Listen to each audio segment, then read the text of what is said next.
तो चलो ये वाला क्वेश्चन देखते हैं। अभी इसमें एक 500 केवीए का ट्रांसफार्मर लिया गया है जिसकी दक्षता पूर्ण भार और पूर्ण भार के 60% पर 95% है। दोनों इकाई शक्ति गुणक पर हैं। 3/4 पूर्ण भार पर ट्रांसफार्मर की दक्षता क्या होगी। पहले इसको हम लोग समझते हैं कि ये कहना क्या चाहता है। सवाल बहुत इजी है। इस एक सवाल में काफ़ी चीज़ें क्लियर हो जाएंगी, इसीलिए हम इस सवाल को लिए हैं। और ये सवाल ESE 2019 में पूछा भी गया है, बहुविकल्पी प्रश्न है, बहुत इजीली सॉल्व हो जाएगा। पहले एक बात समझते हैं, ये पूर्ण भार और ये 60% भार और ये 3/4 भार का क्या मतलब है, देखते हैं। चलो डायग्राम देखो। मान लो कि ये हमारा ट्रांसफार्मर है और ये ट्रांसफार्मर इस लोड को सप्लाई कर रहा है। मान लेते हैं कि ये पूरा का पूरा जो लोड है इस समय ये फुल लोड है। फुल लोड मतलब पूरा 100% लोड है। यहाँ पे हम लिख रहे हैं 100%। तो सबसे पहली बात, 100% का मतलब होता है कंप्लीट लोड, ठीक है। और यहाँ पर एक बात आती है 60% ऑफ फुल लोड, मतलब 60% पूरे भार का, मतलब पूर्ण भार का 60%। इसका ये मतलब है, मान लीजिए पहले ये ट्रांसफार्मर 100 घरों को सप्लाई कर रहा था तो वो फुल लोड हो गया, लेकिन अब ये सिर्फ 60 घरों को सप्लाई कर रहा है, तो अब ये फुल लोड पर नहीं है। हम ये भी कह सकते हैं कि अब ये 50% लोड पे काम कर रहा है, मतलब अब ये सिर्फ 50 घरों को सप्लाई कर रहा है। तो अब मान लो एक सिचुएशन मान लेते हैं कि ये ट्रांसफार्मर है और ये जो इस समय जितने लोड को ये सप्लाई कर रहा है उस लोड को हम मात्र मान लेते हैं कि ये 60% है पूरे लोड का। पूरे लोड का 60% लोड बचा हुआ है जिसको ये सप्लाई कर रहा है।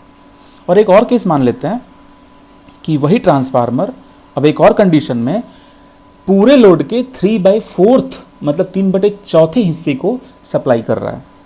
तो 3/4। अच्छा एक बात ध्यान देना, शुरुआत में तो ये दोनों परसेंटेज में दिए गए 100% और 60%, लेकिन अब ये 3/4 अब ये अंक में दे दिया गया, परसेंटेज में नहीं दिया गया। तो कोई बात नहीं, इसको हम लोग आराम से परसेंटेज में समझ सकते हैं। इसको अगर तुम 3/4 को हल करोगे तो आएगा 0.75। 0.75 को तुम फिर से परसेंटेज में कन्वर्ट कर लो। कैसे कन्वर्ट करोगे, इसमें 100 से गुणा करो और 100 से भाग करो। 0.75 में जब 100 से गुणा होगा तो वो हो जाएगा 75, और जो नीचे का ये जो बटे 100 बचता है यही बन जाता है परसेंटेज, ठीक है। एक बात बता देते हैं, अगर मान लो कहीं पे लिखा हुआ है फॉर एग्जांपल 21% लिखा हुआ है कहीं पे, तो उसका ये मतलब होता है कि जो तिरछी लाइन है ना उसका मतलब होता है 21 बटे, जो तिरछी लाइन है वो बटे बन जाती है, मतलब उससे डिवाइड कर देते हैं। और ये जो यहाँ पे परसेंटेज का दो गोला होता है उसका मतलब होता है 100 के आगे के 2 जीरो, तो ये होता है 21% का मतलब। पर का मतलब होता है बटे, सेंट का मतलब होता है 100, तो पर मतलब बटे 100, ठीक है। अब जब इसको हल करोगे तो आएगा तुम्हारा 0.21। चलो ये तो साइड की बातें थी। हाँ, तो हम लोग 3 डायग्राम यहाँ पे लिए हैं। एक डायग्राम में हम ये बता रहे हैं कि ये जो हमारा ट्रांसफार्मर है ये फुल लोड पे सप्लाई कर रहा है, और फिर से वही ट्रांसफार्मर अब फुल लोड पे सप्लाई नहीं कर रहा, अब वही ट्रांसफार्मर सप्लाई कर रहा है मात्र 60% लोड को, ठीक है। और फिर तीसरा केस हम लिए हैं जब वही ट्रांसफार्मर मात्र 75% लोड को सप्लाई कर रहा है। अब उस 75% को ये 3/4 में बता दिए थे। देखो तुम क्वेश्चन में लिखा हुआ था 3/4 पूर्ण भार पर, ठीक है, तो इसलिए अब ये 75% लोड सप्लाई। तो अब देखो एक चीज़ होती है कि जब ट्रांसफार्मर अलग अलग लोड को सप्लाई करता है तो उसकी इफिशियंसी अलग अलग होती है। हर बार ट्रांसफार्मर की इफिशियंसी अलग अलग होती है। इसका क्या मतलब है, इसका मतलब है कि जब ये 100% लोड पर सप्लाई कर रहा है तो उस समय इसकी इफिशियंसी कुछ और होगी। लेकिन इफिशियंसी का मतलब है, उसका फॉर्मूला पहले बताते हैं। इफिशियंसी का फॉर्मूला होता है, दुनिया में किसी भी डिवाइस की इफिशियंसी निकाली जाती है सिर्फ एक कॉन्सेप्ट से। इफिशियंसी का सिंबल ईटा लिख दो और उसका जो मान होता है इफिशियंसी का वो होता है आउटपुट पावर, ठीक है, बटे इनपुट पावर। ध्यान देना, पावर की बात हो रही है। कुछ लोग इसको गलती से एनर्जी भी समझ लेते हैं, लेकिन अगर ऐसे लिखा हो जूल पर सेकेंड या फिर मतलब ले दे करके उस पर हम बाद में आते हैं। जूल पर सेकेंड का मतलब भी पावर होता है, क्योंकि पावर का मतलब ही होता है कार्य बटे समय या फिर ऊर्जा बटे समय। तो जूल पर सेकेंड, तो पावर जो होता है वो वाट में होता है। हम लोग इफिशियंसी का फार्मूला हमेशा पावर के टर्म में लिखते हैं। उसमें कुछ मैकेनिज्म होता है आगे, उसको हम देख लेंगे किसी और वीडियो में। तो ले दे करके फिलहाल समझो, आउटपुट पावर बटे इनपुट पावर से हम निकालते हैं किसी भी डिवाइस की इफिशियंसी, किसी भी डिवाइस की इफिशियंसी। हम लोग यहाँ पर जो डिवाइस यूज कर रहे हैं वो इलेक्ट्रिकल डिवाइस ट्रांसफार्मर है। तो ट्रांसफार्मर का जो आउटपुट पावर है उसको हम क्या लिखते हैं कि वो उसका आउटपुट कितना है। तो इस सवाल में उसका आउटपुट 500 केवीए लिखा हुआ है, तो 500 केवीए लिख दिए, और उसमें उसके पावर फैक्टर से गुणा करना बहुत ज़रूरी होता है। इस समय वो पावर फैक्टर इकाई है, मतलब 1 है। उसमें कहा गया है कि उसका जो शक्ति गुणक है वो 1 है, लिख दिए। अब उसके बाद देखो ये आउटपुट पावर हो गया। एक बात तुमको और ध्यान देना चाहिए कि यहाँ जो इनपुट पावर है, इनपुट पावर का मतलब क्या होता है।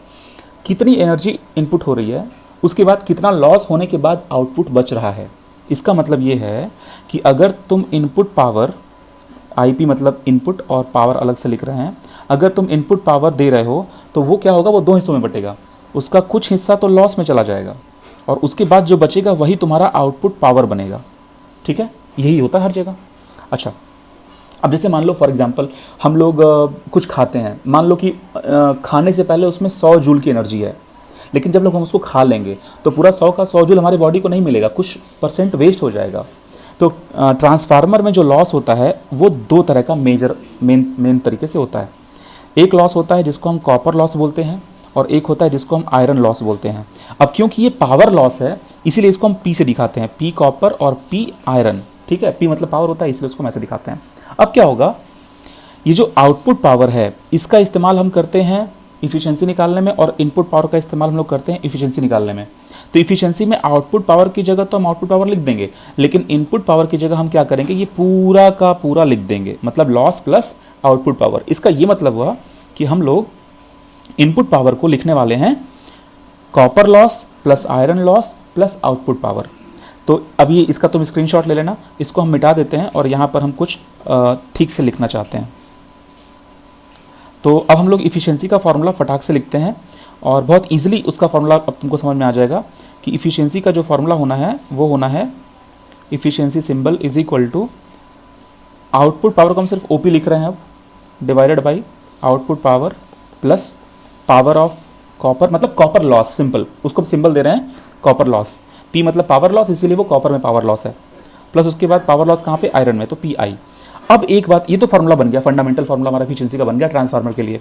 अब देखो इसमें जब तुम लोड चेंज करोगे, जब तुम 100% लोड पे थे, अब जब तुम 60% लोड पे काम कर रहे हो, जब तुम 75, तो जब तुम लोड चेंज करोगे ना तो ये आउटपुट पावर की वैल्यू बदलती जाएगी और साथ में कॉपर लॉस की वैल्यू भी बदलती जाएगी। किसी भी ट्रांसफार्मर के लिए जब वो एक बार कंपनी से बन के आ चुका है तो उसका आयरन लॉस कांस्टेंट हो जाता है, लेकिन उसका कॉपर लॉस और उसका पावर आउटपुट ये डिपेंड करता है कि हम लोग इस समय कितने आउटपुट को सप्लाई कर रहे हैं। जब तुम 100% आउटपुट को सप्लाई कर रहे हो तो आउटपुट पावर तुम्हारा पूरा का पूरा होगा, लेकिन जब तुम 60% को सप्लाई कर रहे हो तो 60% को परसेंट से हटा के अंक में बदलो। मतलब समझाए तुमको, हम 60% लिखा हुआ है ना, तो इसको इस पर का मतलब क्या होता है, जो पर जो स्लैश वाली लाइन है इसका मतलब होता है 60 बटे, उसका मतलब होता है बटे पर। अब उसको तुम डिवाइड करो परसेंटेज से, मतलब 100 से डिवाइड करो, ये तुम्हारा आएगा 10.6। ठीक है, तो जब तुम्हारा आउटपुट लोड जो था, मतलब जिस लोड को तुम सप्लाई कर रहे थे, अब वो पूरे पावर का मात्र 60%, सॉरी पूरे लोड का मात्र 60% है, मतलब पूर्ण भार का 60% है, तो जो तुम्हारा आउटपुट पावर है वो भी तुम्हारा 60% ही बचेगा। इसका मतलब अगर तुम इफिशियंसी का इक्वेशन लिखना चाहते हो मात्र 60% लोड के लिए तो तुम ऐसे लिखोगे, 10.6 से गुणा करोगे ताकि हमारा आउटपुट लोड जो है वो अब मात्र 60% के लिए हो जाए, और यहाँ पर भी ये जो आउटपुट है उसको भी सेम कन्वर्ट करोगे 0.6 आउटपुट। और एक बात और, ये जो तुम्हारा कॉपर लॉस है वो भी लोड के हिसाब से बदल जाता है। अब तुम्हारा लोड कितना है, 10.6 है, तो अब तुम्हारा 10.6 का स्क्वायर कर देना पावर लॉस कॉपर, मतलब कॉपर लॉस निकालने के लिए। ये भी एक अच्छा तरीका है, डायरेक्ट हम बता रहे हैं। और ये तुम्हारा जो आयरन लॉस है वो कांस्टेंट रहेगा। यहाँ पे ध्यान देना, हम किस बारे में बात कर रहे थे, हम कॉपर लॉस में बता रहे थे कि कॉपर लॉस और आउटपुट पावर दोनों बदल जाता है जब तुम लोड बदलते हो। जब लोड 100% था तो यहाँ पे आउटपुट फुल था और कॉपर लॉस फुल था। जब तुम लोड घटाओगे तो आउटपुट भी घट जाएगा उसी हिसाब से कि अब लोड कितना है, और पावर कॉपर लॉस भी घट जाएगा उसी हिसाब से लोड कितना है। तो जो कॉपर लॉस है वो 0.6 का स्क्वायर हो जाएगा। एक और, थोड़ा पसीना हो रहा है क्योंकि हम फ़ैन ऑफ किए हैं, फ़ैन इसलिए ऑफ किए हैं ताकि आवाज़ इसमें ना जाए, मतलब माइक में आवाज़ ना जाए। ठीक है, देखो पसीना हो गया तुम लोगों के चक्कर में। ठीक है, चलो इसको कंप्लीट कराते हैं। अब इसी चीज़ को समझते हैं कि अगर मेरा पावर लॉस मतलब अगर आउटपुट अब मेरा बचता है मात्र 75%, तब कैसे करेंगे। तो सीधी बात है, 75% को तुम 3/4 भी लिख सकते हो जैसा कि वो सवाल में दिया हुआ था। तो अब तुम्हारा इफिशिएंसी का एक और इक्वेशन लिखते हैं यहाँ पे बगल में। तो अब जो इफिशिएंसी का इक्वेशन लिखेंगे वो होगा आउटपुट, लेकिन अब ये फुल आउटपुट नहीं है क्योंकि अब जो हमारा फुल लोड था वो मात्र 75% है, मतलब 0.75, तो अब इसको हम 0.75 से मल्टीप्लाई करेंगे। सेम यहाँ पे 0.75 आउटपुट। अब उसके बाद जो कॉपर लॉस है वो फिर से बदलेगा क्योंकि लोड बदला, कॉपर लॉस बदलेगा। अब उसके लिए क्या करेंगे, 0.75 के स्क्वायर से मल्टीप्लाई कर देंगे कॉपर लॉस में। ठीक है, ध्यान देना, कॉपर लॉस में स्क्वायर कर देते हैं लेकिन आउटपुट में स्क्वायर नहीं करते। ठीक है, तो कॉपर लॉस और प्लस यहाँ पे जो आयरन लॉस है वो तो जस का तस रहेगा, आयरन लॉस नहीं बदलता। एक बार मशीन बन गई, कंपनी से आ गई, गांव में लग गई या फिर जहाँ भी लग गया, वो उसका आयरन लॉस फिक्स हो जाता है। चलो, तो इस तरीके से इफिशियंसी का इक्वेशन हम लोग लिखते हैं। तो अब ये सारा एक्सप्लेनेशन इससे देना पड़ रहा है क्योंकि सब कुछ एक्सप्लेन करना चाहते हैं हम इसमें, तो सीधे सवाल लगाए थे 2 मिनट में काम खत्म, वीडियो छोटी हो जाती। चलो, तो अब हम लोग 1 बाय 1 डेटा को समझते हैं और उसके बाद हम लोग अच्छा एक बात इसमें ध्यान रखते रहना कि यहाँ आउटपुट पावर में पावर फैक्टर से गुणा होता है हमेशा। हम भले इसमें गुणा नहीं किए, लेकिन क्योंकि इसमें इकाई पावर फैक्टर बोला हुआ है, शक्ति गुणक 1 है इसलिए। नहीं तो जहाँ जहाँ भी आउटपुट पावर लिखोगे वहाँ पे गुणा कर देना पावर फैक्टर से। कहीं कहीं पावर फैक्टर 0.9 हो सकता है, 0.97 जो भी होगा उसमें मल्टीप्लाई जरूर कर देना, भूलना मत। यहाँ पे इकाई है इसलिए 1 है, ठीक है। चलो, तो अब हम क्या करते हैं कि इतनी सारी बातों को हम अब फिर से डिलीट करते हैं और क्विकली एक बार रिवाइज करके समझाते हैं। एक बार वीडियो समझ लिए ये वाली तो फिर सारा काम डन, फिर प्रॉब्लम नहीं आएगी। चलो, तो हम लोग क्या लेते हैं, इफ़िशियंसी का फॉर्मूला लिखते हैं केस 1 के लिए। केस 1 का मतलब ये है जब मेरा 100% सप्लाई हो रहा था, तो इफ़िशियंसी का फॉर्मूला क्या बनेगा, उस समय आउटपुट पावर बिल्कुल 100% था, पावर फैक्टर कितना था 1, मतलब शक्ति गुणक 1 था, और उसके बाद फिर से आउटपुट पावर में 1 से गुणा कर दो, 1 गुणा करने की जरूरत नहीं है लेकिन एक्सप्रेशन के लिए कह रहे हैं, और फिर उसमें 1 का स्क्वायर कर दो कॉपर लॉस के लिए, क्योंकि हम फुल यूज़ कर रहे हैं इसलिए हम 1 से गुणा कर दिए ताकि वो सिमिलरिटी दिखती रहे सारे इक्वेशन में। और उसके बाद तुम्हारा पावर जो है वो आयरन लॉस जो है उसमें तुम लिख दो। ध्यान देना, PCU का मतलब कॉपर लॉस, PI का मतलब आयरन लॉस, आयरन लॉस नहीं बदलता। चलो, ये तुम्हारा केस 1 हो गया। अब इस केस 1 में सारे मान भर दो।